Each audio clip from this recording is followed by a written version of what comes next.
Everyone, I hope कि आप सब लोग बहुत अच्छे होंगे और बहुत अच्छे से आपकी स्टडी चल रही होगी। तो काफ़ी डेज से मैंने BFUHS की और DHS पंजाब GMCH की वीडियो नहीं अपलोड की थी ड्यू टू सम रीजंस। तो अब से रेगुलरली 5 PM आप लोगों को ये वीडियो देखने को मिलेगी। सो अगर आप इस चैनल पे न्यू हो, वीडियो को लाइक शेयर एंड सब्सक्राइब कर लेना, बिकॉज ऑलरेडी 120 क्वेश्चंस मैं आप लोगों को करवा चुकी हूँ। 121 क्वेश्चन हम कर रहे हैं। हर एक टाइप का क्वेश्चन इस वीडियो पे हम रेगुलरली शाम को 5 बजे किया करेंगे।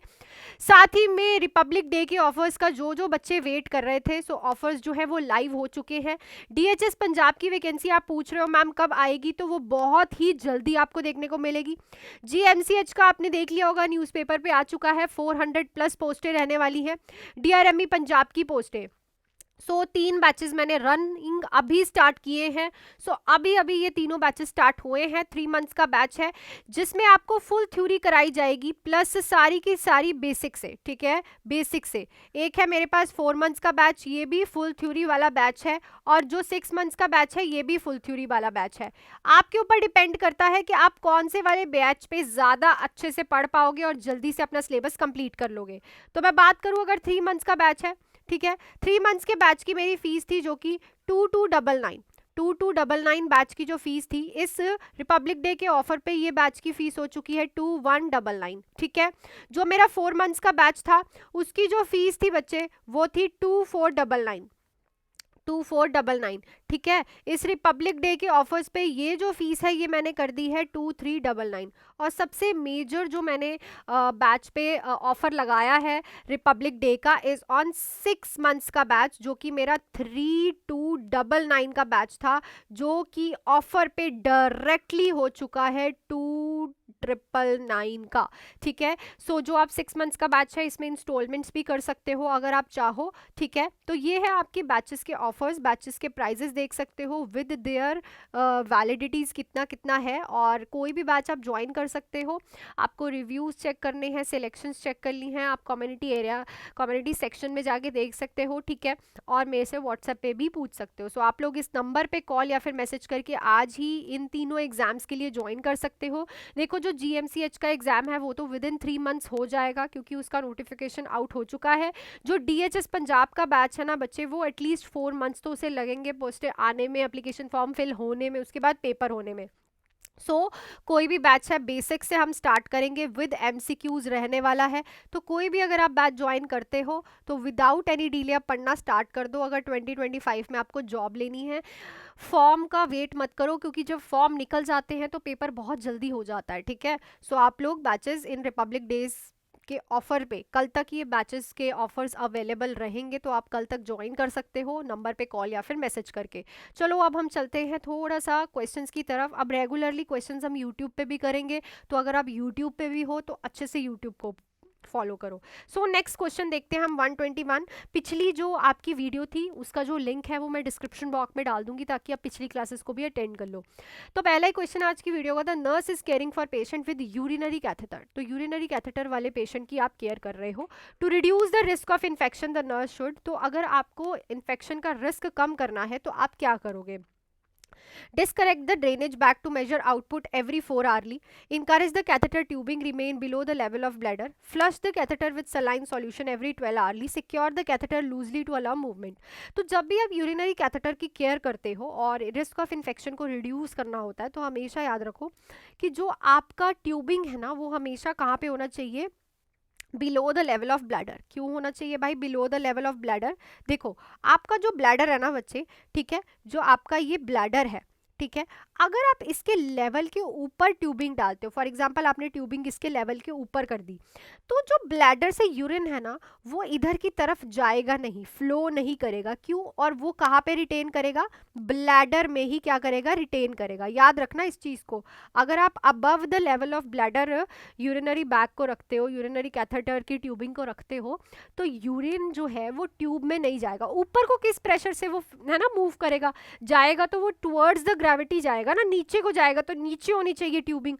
तो जब आप ऊपर को ट्यूबिंग कर दोगे, ब्लैडर के लेवल के अबव ट्यूबिंग कर दोगे ना, तो वो यूरिन जाएगा नहीं और वो वहीं पे क्या करेगा? रिटेन करेगा, ठीक है, यूरेथ्रस मीटस पे चले जाए, ब्लैडर में ही रिटेन करेगा। और फिर वहां पे क्या होगा? पेशेंट को यूरिनरी कैथेटर से इंड्यूस्ड हुआ इन्फेक्शन, ठीक है, यूटीआई। सो इसके लिए हमेशा याद रखो कि आपको जब भी ट्यूबिंग, यूरिनरी बैग की जो ट्यूबिंग है, यूरिनरी कैथेटर की जो ट्यूबिंग है, वो below the level of bladder रखनी पड़ती है। आई थिंक कंसेप्ट आपको क्लियर हो गया होगा कि ब्लैडर के जो ट्यूबिंग है हमेशा कहाँ होनी चाहिए, अबव होनी चाहिए। कहाँ होनी चाहिए, अबव होनी चाहिए क्या, ट्यूबिंग। क्लियर। चलो नेक्स्ट क्वेश्चन पे अब मैं चलती हूँ।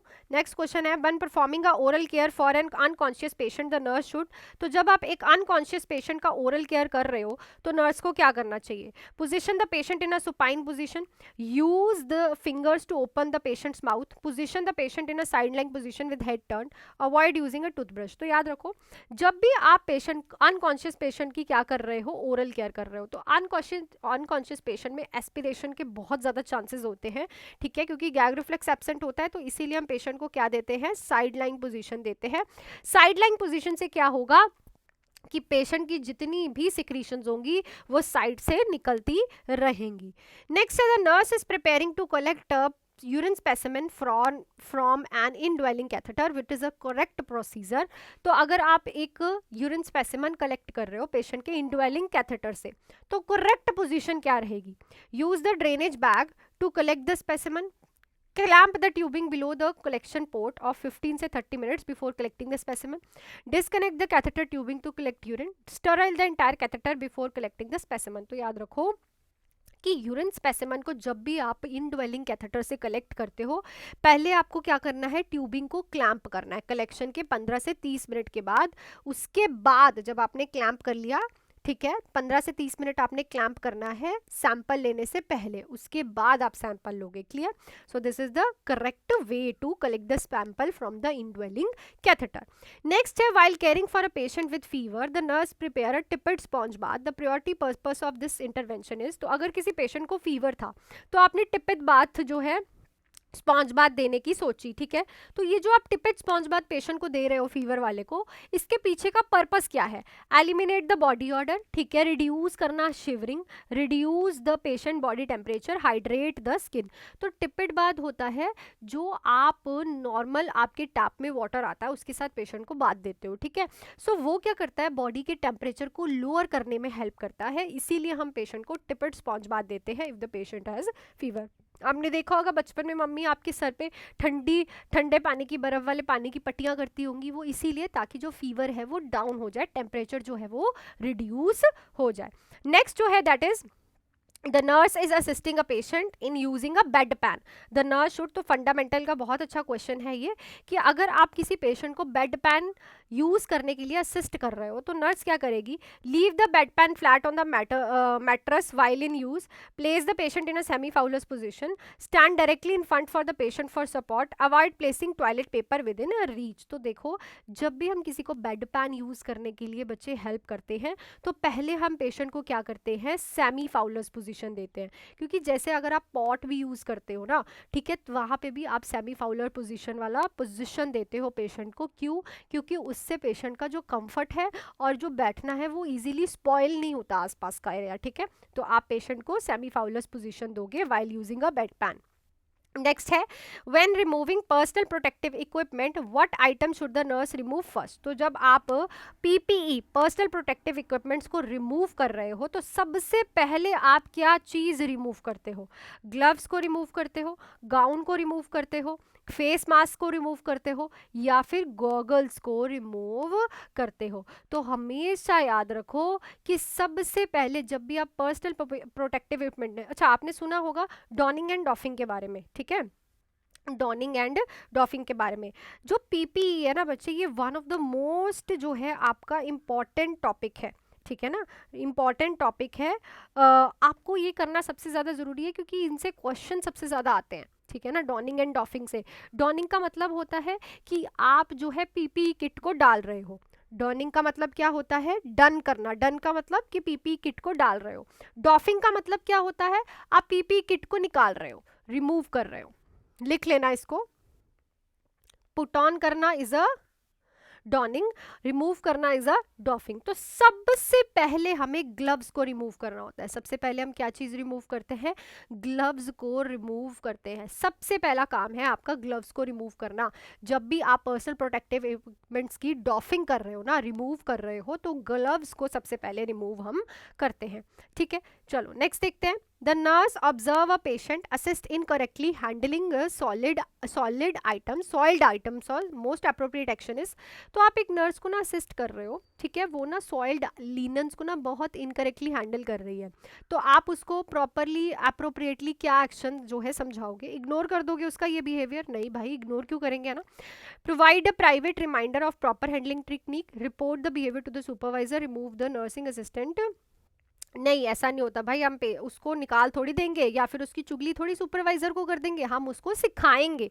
तो हम उसे प्राइवेट रिमाइंडर देते हैं, सबसे हटके प्राइवेटली समझाते हैं कि ये जो आपने सॉइल्ड लिनन पकड़ी हुई है, ये गलत आपने पकड़ी हुई है, इनको ढंग से पकड़ो। ठीक है, हमेशा जो है ट्राई करो कि आप अपने कोलीग्स को समझाओ, ना कि उनको डांटो। ठीक है, नेक्स्ट है during administration of blood transfusion the nurse monitors the patient for adverse reaction, the first action upon noticing science of transfusion reaction is. तो जब आप पेशेंट को ब्लड ट्रांसफ्यूजन दे रहे थे तो पेशेंट को एडवर्स रिएक्शन आए हैं, तो आप अब ट्रांसफ्यूजन रिएक्शन का क्या करोगे? स्टॉप कर दोगे ट्रांसफ्यूजन को, stop the transfusion immediately, slow करोगे ट्रांसफ्यूजन को, एंटीहिस्टामिन दोगे या फिर ब्लड बैंक में नोटिफाई करोगे। तो सबसे पहला काम है ब्लड ट्रांसफ्यूजन के डिवर्स रिएक्शंस का, कि ट्रांसफ्यूजन को आप इमीडिएटली क्या कर दो? स्टॉप कर दो। Next, the nurse is teaching a patient about deep breathing exercises. The nurse should be instructed to। तो अगर आप deep breathing exercises के बारे में पेशेंट को टीच कर रहे हो, तो पेशेंट को किस चीज़ के लिए इंस्ट्रक्ट करोगे? Deep, slow, shallowly exhale forcefully. Inhale deeply through the nose, exhale through pursed lip. Hold the breath for 10 seconds after each inhale. Avoid diaphragmatic breathing. So it's a हमेशा जब भी आप बताते हो पेशेंट को कि ब्रीदिंग एक्सरसाइजेस के बारे में, तो इनहेल करना होता है नोज से और एक्सहेल करना होता है थ्रू द पर्स्ड लिप। इससे कार्बन डाइऑक्साइड जो होती है वो ज़्यादा निकलती है। ठीक है, नेक्स्ट देखो, when preparing a sterile field, the nurse observe a colleague accidentally touch the sterile drape with the bare hands. What is the appropriate action? तो अगर आप sterile field prepare कर रहे हो, आपने देखा कि colleague ने ना sterile field को गलती से touch कर दिया, accidentally drape कर दिया, ठीक है, अपने बिना gloves वाले हाथों से, bare hands के साथ। तो appropriate action अब आप क्या करोगे? Continue use the drape and proceed with the procedure. Discard the sterile field and restart the set. Ask the colleagues to wash their hands. Cover the contaminated area with the sterile gloves. तो इस question का answer आप लोग मुझे comment section में लिख के बताओ भाई क्या करने वाले हो। So that's it for this video. Video अच्छी लगी तो वीडियो को लाइक शेयर सब्सक्राइब करना चैनल को। और भाई रिपब्लिक डे के ऑफर्स लग चुके हैं। आप लोग इस नंबर पे कॉल या फिर मैसेज करके 3 मंथ्स का बैच ओनली 2199 में, 4 मंथ्स का बैच 2399 में, 6 मंथ्स का बैच 2999 में। ठीक है, आप पहले के बैचेस के प्राइजेस से आपके बैचेस के प्राइसेस को कंपेयर करो, सबसे ज़्यादा ऑफर्स इसी टाइम पे लगता है बैचेस पे। तो अगर आपको ज्वाइन करना है DHS पंजाब के लिए, GMCH के लिए, DRME पंजाब के लिए, तो कोई भी बैच आप लोग इस नंबर पे मेरे से कॉल पे या फिर मैसेज पे बात करके ज्वाइन कर सकते हो। नेक्स्ट वीडियो में मिलती हूँ। Till then do hard work, make your parents proud and be ready by 5 PM। अब से रेगुलर क्लासेस आप लोगों की होगी, बिकॉज आपको पता है GMCH का नोटिफिकेशन आउट हो चुका है, DHS की वैकेंसी भी जल्दी आ जाएगी और DRME पंजाब की वैकेंसी भी आपको देखने को मिलेगी। ठीक है, सो जल्दी से जल्दी अपना पढ़ना स्टार्ट कर दो, ताकि आप लोग भी श्योर सिलेक्शन और अच्छे से सिलेक्शन अपनी ग्रैब कर पाओ इन 2025 में। Okay, so all the best.